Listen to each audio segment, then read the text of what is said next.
বান্দা যখন মনে মনে আল্লাহকে ডাকে, আল্লাহ মনে মনে ওই বান্দাকে স্মরণ করে।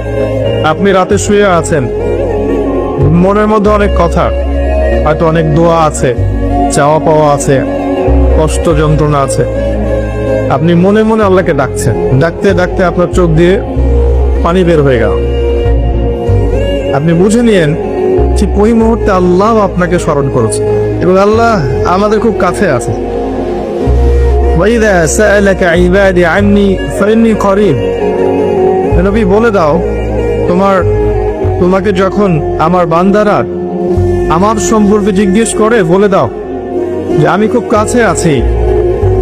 উজিবু দাওয়াতাদ দাঈ ইযা দাআন।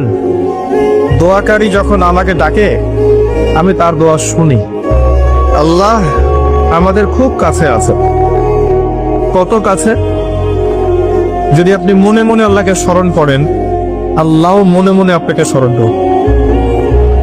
যদি আপনি একটা সমাবেশের মধ্যে আল্লাহকে স্মরণ করেন, আল্লাহ এর চেয়ে উত্তম সমাবেশে আমাদের কথা স্মরণ করবেন।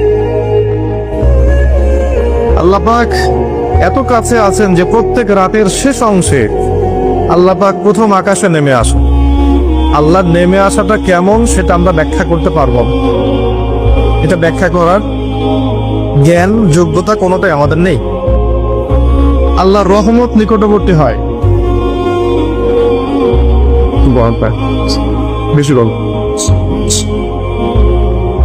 আল্লাহ পাকের রহমত নিকটবর্তী হয়। এই সময় আল্লাহ পাক আহ্বান করতে থাকেন বান্দাদের উদ্দেশ্যে, কে আছো আমার কাছে কিছু চাইবে, আমি তোমাকে সেটা প্রদান করব। কে আছো আমার কাছে কিছু দোয়া করবে, আমি তোমার দোয়া শ্রবণ করব। কে আছো আমার কাছে ক্ষমা চাইবে, আমি তোমাকে মাফ করে দেব। প্রত্যেক রাতের শেষ অংশে আল্লাহ রাব্বুল আলামিন এইভাবে আহ্বান করতে থাকেন ফজর পর্যন্ত।